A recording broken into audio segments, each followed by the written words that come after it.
ನಮ್ರತ, ನಿನ್ ತಾತ ಏನಿಲ್ಲ.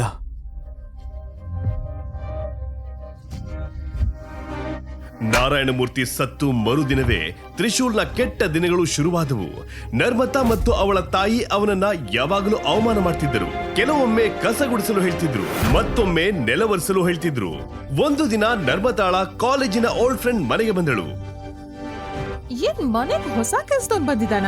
ನಾನ್ ಕೆಲಸದವನಲ್ಲ, ನಮ್ರತನ್ ಗಂಡ. ಏನು? ನೀನ್ ನಮ್ರತ ಗಂಡನ? ಏನ್ ನಮ್ರತ ಸೀಕ್ರೆಟ್ ಆಗಿ ಮನೆ ಕೆಲ್ಸದವನ ಮದ್ವೆ ಅದ? ವೆರಿ ಫನಿ. ನಾನ್ ಹಣೆ ಬರ ನೋಡಿ ನಕ್ಕಿದ್ ಸಾಕು. ಮತ್ತೆ ಇನ್ನೇನ್ ಇವನಿಗೆ ಡೈವರ್ಸ್ ಯಾಕೆ ಕೊಡ್ತಿಲ್ಲ? ಅಯ್ಯೋ, ಏನ್ ಮಾಡೋದು? ತಾತ ಹಾಕಿದಿ ಷರತ್ತು, ಅವನಿಗೆ ಡೈವರ್ಸ್ ಕೊಡಬಾರ್ದು ಅಂತ. ಇವನ್ ಬಂದ್ಮೇಲೆ ತಾತನೂ ಹೋದ್ರು. ಮತ್ತೆ ಕಂಪನಿ ಎಷ್ಟು ಲಾಸ್ ಅಲ್ಲಿದೆ. ನನಗ್ ತಕ್ಷಣ 5 ಕೋಟಿ ರೂಪಾಯಿ ಬೇಕು. ಹಾಗಿದ್ರೆ ಕಿರಣ್ ಜೊತೆ ಮಾತಾಡ್ಬೇಕಲ್ವಾ? ಅದೇ ನಮ್ ಕ್ಲಾಸ್ಮೇಟ್, ಅವ್ನ್ ದೊಡ್ಡ ಶ್ರೀಮಂತ. ಮತ್ತೆ ನಿನಗ್ ಗೊತ್ತಲ್ವಾ ಅವನಿಗೆ ಕಾಲೇಜ್ ದಿನದಿಂದಲೇ ನಿನ್ ಮೇಲೆ ಕ್ರಶ್ ಇತ್ತು ಅಂತ? ಹೌದು.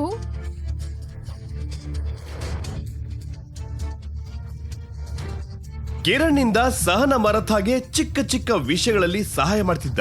ಸಹಾಯ ಮಾಡುವ ನೆಪದಲ್ಲಿ ಅಡ್ವಾಂಟೇಜ್ ಸಹ ತೆಗೆದುಕೊಳ್ಳುತ್ತಿದ್ದ. ಕೆರಿಯರ್ನಲ್ಲಿ ಬೆಳೆಯಬೇಕೆಂದು ನರ್ಮತಾ ಸಹ ಅವನ ಜೊತೆ ಮಾಡುತ್ತಿದ್ದಳು. ಆದ್ರೆ ಕಿರಣ್ ಇಂಟೆನ್ಷನ್ ಸರಿ ಇಲ್ಲ ಅಂತ ಅವಳಿಗೆ ತಿಳಿದಿತ್ತು. ಕಿರಣ್ಣೊಂದಿಗೆ ಮೀಟಿಂಗ್ ಫಿಕ್ಸ್ ಆಗಿತ್ತು.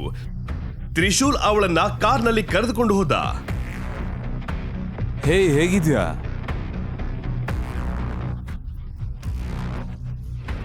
ಯಾಕೆ ಇಷ್ಟೊಂದು ಲೇಟ್ ಆಯ್ತು? ಎಲ್ಲ ಆರಾಮಾಗಿದೆ ತಾನೆ? ಎಲ್ಲ ಓಕೆನಾ? ಎಲ್ಲ ಸರಿಯಾಗಿದೆ. I am so sorry, traffic ನಲ್ಲಿ ಸಿಕ್ಕಾಕೊಂಡಿದ್ದೆ. ಪರವಾಗಿಲ್ಲ ಬಿಡು, ಒಳಗ್ ಬಾ.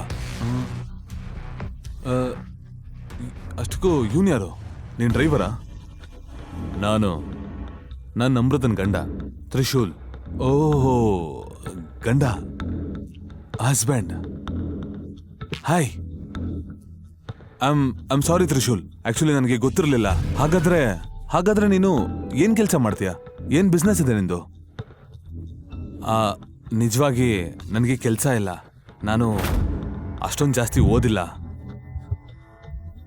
ಈ ಬಡವನಿಗೆ ನಮ್ರತಾ ಅಂತ ಹುಡುಗಿ ಸಿಕ್ಕಿದಾಳೆ.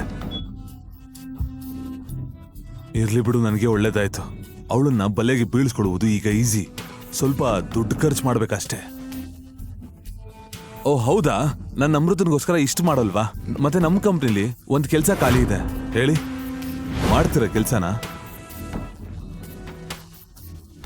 ವರಿ ಮಾಡ್ಕೋಬೇಡಿ, ನೀವು ನಮ್ರತನ್ ಗಂಡ. ನಾನು ನಿಮ್ಗೆ ಚೆನ್ನಾಗಿರೋ ಕೆಲಸನೇ ಕೊಡ್ತೀನಿ. Oh shit, I am so sorry Namrata.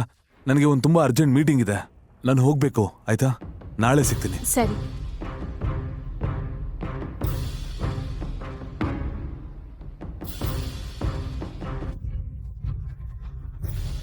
ಅವನಿಗೆ ನೀನ್ ನನ್ ಗಂಡ ಅಂತ ಹೇಳೋದ್ರಲ್ಲಿ ಅವಶ್ಯಕತೆ ಏನಿತ್ತು? ನಿನಗೆ ಕೆಲಸ ಸಹ ಇಲ್ಲ ಅಂತ ಹೇಳಿದ್ಯಾ. ಅದೆಲ್ಲ ಹೋಗ್ಲಿ, ಅವನ್ ಕೆಲಸ ಆಫರ್ ಮಾಡಿದಾಗ ಯಾಕೆ ಸುಮ್ಮನೆ ಇದ್ದೆ? ಎಷ್ಟು ದಿನ ಅಂತ ಕೂರ್ಸ್ಕೊಂಡು ಊಟ ಹಾಕ್ಲಿ ನಾನು? ನಮ್ರತಾ, ಕಿರಣ್ ಒಳ್ಳೆಯವನು ಅಂತ ನನಗನ್ನಿಸ್ತಿಲ್ಲ. ಅವ್ನು ನಿನ್ ಕಂಪ್ನಿ ಕಾಪಾಡೋದಕ್ಕೋಸ್ಕರ ದುಡ್ಡು ಕೊಡ್ತಿಲ್ಲ. ಅವನೇನಕ್ಕೆ ದುಡ್ಡು ಕೊಡ್ತಿದ್ದಾನೆ ಅಂದ್ರೆ ಅವನಿಗೆ ನಿನ್ ಮೇಲೆ ಕೆಟ್ಟ ದೃಷ್ಟಿ ಇದೆ. Shut up. ಒಂದ್ ಕಂಪ್ನಿನ ನಡೆಸೋದು ಎಷ್ಟು ಕಷ್ಟ ಅಂತ ನಿನಗೆ ಗೊತ್ತಾ? ಗೊತ್ತಿಲ್ಲ ತಾನೆ? ಗೊತ್ತಿಲ್ಲ ನನಗೆ ತಾತ ಯಾಕೆ ಹೀಗೆ ಮಾಡಿದ್ರು ಅಂತ. ನೀನು ನನ್ನ ತಲೆ ಮೇಲೆ ಹಾಕಿ ಹೋಗಿದ್ದಾರೆ. ಇದೆಲ್ಲ ನನ್ನ ಕರ್ಮ ಅಷ್ಟೇ. ನಮ್ರತಾ ನೋಡು, ಹಾಗೇನಲ್ಲ. ನೋಡು, ನನಗೆ 5 ಕೋಟಿ ರೂಪಾಯಿ ಬೇಕು. ಅದ್ ಸಿಗ್ದಿದ್ರೆ ನಾನು ಸಹ ನಿಂತರ ಪಾತ್ರೆ ತೊಳ್ಕೊಂಡಿರ್ಬೇಕು. ಅದೆಲ್ಲ ನನ್ನ ಕೈಲಾಗಲ್ಲ. ಕಿರಣ್ ನಿನಗೆ ಕೆಲಸ ಕೊಡ್ತಾನೆ, ಅದನ್ನ ತಗೋ ಅಷ್ಟೇ. ತಾತ ಈ ಷರತ್ತನ್ನ ಹಾಕ್ತಿದ್ರೆ ನಾನು ನಿನಗೆ ಈಗಾಗ್ಲೇ ಡೈವರ್ಸ್ ಕೊಡ್ತಾ ಇದ್ದೆ. ಸರಿ ನಮ್ರತಾ, ನೀನ್ ಹೇಳ್ದಾಗೆ ಮಾಡ್ತೀನಿ. ಈ ಕೆಲಸ ನನಗೆ ಒಪ್ಪಿಗೆ ಇದೆ. ಗುಡ್. ಇದನ್ನ ಕೇಳಿ ನಮ್ರತಾ ಖುಷಿ ಪಟ್ಟಳು. ಮತ್ತೆ ಕಿರಣ್ಗೆ ತಕ್ಷಣ ಫೋನ್ ಮಾಡಿ ತ್ರಿಶೂಲ್ನ ನಿರ್ಧಾರ ತಿಳಿಸಿದಳು. ಓಕೆ, ನಾಳೆ ಅವನನ್ನ ಆಫೀಸಿಗೆ ಕರ್ಕೊಂಡ್ ಬಾ, ಇಂಟರ್ವ್ಯೂಗೆ. ಬಾಯ್. ಏನ್ ಸರ್, ನಮ್ರತಾ ಗಂಡನ್ಗೆ ನಮ್ ಕಂಪ್ನಿಲಿ ಕೆಲಸ ಕೊಡ್ತಿದ್ದೀರಾ? ನಮ್ ಕಂಪ್ನಿ ರೆಪ್ಯುಟೇಷನ್ ಏನಾಗುತ್ತೆ ಸರ್? ಏನನ್ಸುತ್ತೆ ನಿನಗೆ? ರೋಡ್ನಲ್ಲಿರೋರ್ನ ಕರ್ಕೊಂಡ್ ಬಂದು ನನ್ನ ಆಫೀಸ್ನಲ್ಲಿ ಕೂರಿಸ್ತೀನಿ ಅನ್ಕೊಂಡಿದ್ಯಾ? ಇದೇನ್ ದೊಡ್ಡ ಧರ್ಮಶಾಲಾನ? ಅಷ್ಟಕ್ಕೂ ನಮ್ ಕಂಪ್ನಿಲಿ ಟಾಯ್ಲೆಟ್ ಕ್ಲೀನ್ ಮಾಡೋನ್ ಕೆಲಸ ಖಾಲಿ ಇತ್ತಲ್ಲ. ಅರ್ಥ ಆಯ್ತು ಸರ್. ಮರುದಿನ ಬೆಳಗ್ಗೆ ನರ್ಮತಾ ತ್ರಿಶೂಲ್ನನ್ನ ಕರ್ಕೊಂಡು ಆಫೀಸ್ಗೆ ಬಂದಳು. ದಾರಿಯಲ್ಲಿ ಇಂಟರ್ವ್ಯೂ ಪ್ರಶ್ನೆಗಳಿಗೆ ಹೇಗೆ ಉತ್ತರ ಕೊಡ್ಬೇಕಂತ ಹೇಳಿಕೊಡ್ತಾ ಬಂದಳು. ಸಂಪೂರ್ಣ ಕಥೆ ಕೇಳಲು ಪಾಕೆಟ್ ಎಫ್ಎಂ ಅಪ್ಲಿಕೇಶನ್ ಡೌನ್ಲೋಡ್ ಮಾಡಿ. ಲಿಂಕ್ ಡಿಸ್ಕ್ರಿಪ್ಷನ್ ನಲ್ಲಿದೆ.